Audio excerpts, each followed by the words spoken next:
Hi అండి. అధ్యాపన శాస్త్రం BEd గణిత శాస్త్ర బోధన అభ్యసన శాస్త్రం ఒకటిలో భాగంగా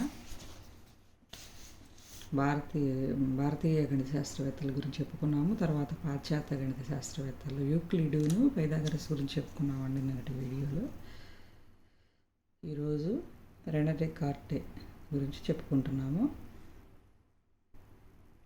ఈ డిఎస్సికి సంబంధించి ఇంపార్టెంట్ అండి. ఈయన కూడా రెనే డెకార్టెస్ 1596 ఏడి 1650 ఏడి అండి.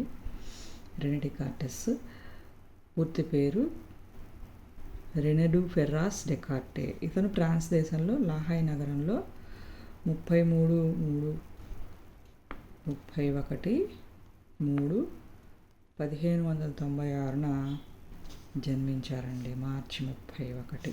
అనారోగ్య కారణాల వల్ల ప్రాథమిక విద్య సరిగా జరగలేదు. డెకార్టే జన్మించిన కొద్ది కాలానికి అతని తల్లి చనిపోయింది. లాఫ్లెషీలోని జెసూట్ కళాశాలలో విద్య పూర్తి చేసి తర్వాత 1617లో పాయింటియర్స్ విశ్వవిద్యాలయం నుండి న్యాయశాస్త్రంలో పట్టభద్రులయ్యారు. బాధ్యతలు వద్దనుకొని వివాహం చేసుకోలేదు. ఈయన ప్రకృతి సౌందర్యోపాసకుడు అండి. ప్రపంచాన్ని చూడడానికి సైన్యంలో చేరి యుద్ధాల్లో పాల్గొన్నాడు. ఇతను బీజగణితము రేఖాగణితాలను కలిపి వైశ్లేషిక జ్యామితి అనే నూతన గణిత శాఖను ఏర్పరిచారు. రేఖాగణిత పద్ధతులను ఉపయోగించడం ద్వారా ఇతను బీజగణితాన్ని అర్థమయ్యేటట్లు చేశారు. రెండు కలిపారు, బీజగణితము రేఖాగణితాన్ని రెండింటిని కలిపి బీజగణితాన్ని ఇంకా బాగా అర్థమయ్యేటట్టు చేశారు. ఇతను ఒక సరళ రేఖపై ఏ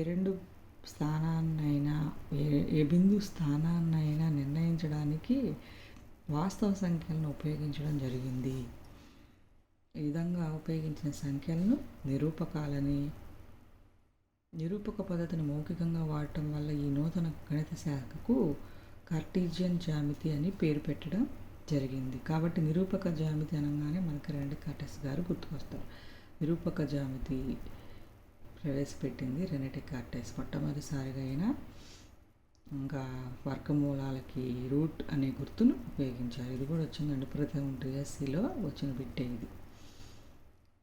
మొట్టమొదటిసారిగా వర్గమూలాలకు రూట్ అనే గుర్తును ఉపయోగించిన శాస్త్రవేత్త రెనే డెకార్టెస్. ఒక సమీకరణంలో ఎన్నిసార్లు రెండు వరుస ధనగుర్తులు కానీ రుణగుర్తులు కానీ ఉంటాయో అంతకంటే ఎక్కువ రుణమూలాలు ఆ సమీకరణానికి ఉంటాయని చెప్పారు. దానికి x⁴ -x³ -x² +x దీంట్లో రుణగుర్తులు ఎక్కువ ఉన్నాయి. గుణకార గుర్తులో 3 మార్పులు ఉన్నాయి కనుక దీనికి 3 కంటే ఎక్కువ ధనమూలాలు ఉండవు. దీనిలో 2 రుణగుర్తులు వరుసగా ఒకేసారి ఉన్నాయి. ఇదిగోండి ఇక్కడ మైనస్. కాబట్టి దీనికి 1 కంటే ఎక్కువ రుణమూలాలు ఉండవు అని చెప్పారు. అనేక స్వీకృతాల ద్వారా విజ్ఞానానికి అనుభవమే మూలం అన్న వాదనను వ్యతిరేకించేవారు. ఈయన ప్రతిపాదించిన 4 అంశాలు చూసుకుంటే ఒకసారి ఇవన్నీ చదువుకొని మనం అర్థం చేసుకుంటే చాలండి, గుర్తుంటాయి. నేను ఆలోచిస్తున్నాను కాబట్టి నేనున్నాను. కనిపించే ప్రతి విషయానికి కారణం ఉంటుంది. ఫలితం దాని కారణం అంటే గొప్పది కాజాలదు. మనస్సులో పరిపూర్ణత్వం, అవకాశం, కాలం, గమనానికి సంబంధించిన భావనలు ఉన్నాయి. ఇవి 4 అంశాలు ఈయన ప్రతిపాదించినవండి. నెక్స్ట్ రెనే డెకార్టెస్ గారు గణితానికి చేసిన సేవలు. రేఖాగణిత బీజగణితం రెండింటినీ ఏకం చేసి వైశ్లేషిక జ్యామితి అనే రూపకల్పన చేశారు. వైశ్లేషిక జ్యామితి తన కాలపు వైజ్ఞానిక సమస్యలైన సముద్రంలో ఓడల మార్గాలు, గ్రహగతులు, కాంతిగతి, పైకి విసిరే వస్తువుల మార్గాలు వక్రతల రేఖలకు చెందినవి కావటం వల్ల వాటిని రుజువు చేయడానికి కావాల్సిన పద్ధతులను కనుక్కున్నారు. వక్రతల రేఖలకు చెందినవి కదా, సమతల రేఖలకైతే ఈజీగా వచ్చేవి, వక్రతల రేఖలు కాబట్టి పద్ధతులను కనుక్కోవాల్సి వచ్చింది. ఒక దత్త బిందువు నుండి మరి ఒక బిందువు గల దూరాన్ని లంబ దూరాన్ని కనుక్కున్నారు. నిరూపక రేఖాగణితం, వైశ్లేషిక రేఖాగణితం, కార్టీజియన్ రేఖాగణితం అని పిలువబడే ఆ గణిత విభాగానికి మూల పురుషుడే డెకార్టే. నిరూపక రేఖాగణితానికి మూల పురుషుడు డెకార్టే. వైశ్లేషిక రేఖాగణితానికి దీనికి ఇంకొక పేరు కార్టీజియన్ రేఖాగణితం. మూల పురుషుడు డెకార్టే. డెకార్టే. రేఖాగణిత పద్ధతులను ఉపయోగించడం ద్వారా అతను బీజగణితాన్ని అర్థమయ్యేటట్టు చేయగలిగాడు. డిస్కోర్స్ ఆన్ మెథడ్, ఇది కూడా ఇంపార్టెంట్ డిఎస్సికి.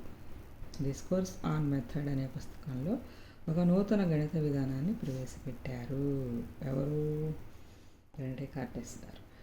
కార్టన్, టార్టాగ్లియా, వీటా, డెకార్టే, ఫెర్మా సమీకరణ సిద్ధాంతాన్ని విస్తరింపజేసి సాంకేతిక ప్రయోగాన్ని ప్రవేశపెట్టి అనేక బీజీయ సిద్ధాంతాలని పద్ధతులను స్థాపించాడు.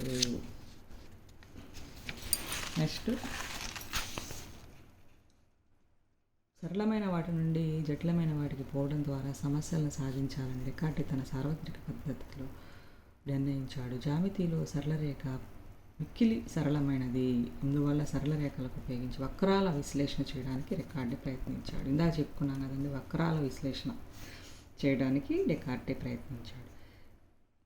చూడండి, ఇక్కడ ఒక చిన్న అంశం.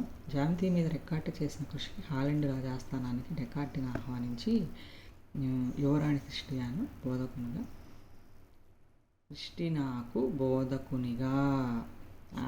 క్రిస్టినాకు టీచర్గా నియమించాడు. ఆమె దినచర్య కారణంగా ఉదయం 5 గంటలకే చలిలో చూడండి పాపం, చలిలో డెకార్టే రాజప్రసాదానికి వెళ్ళవలసి వచ్చేది.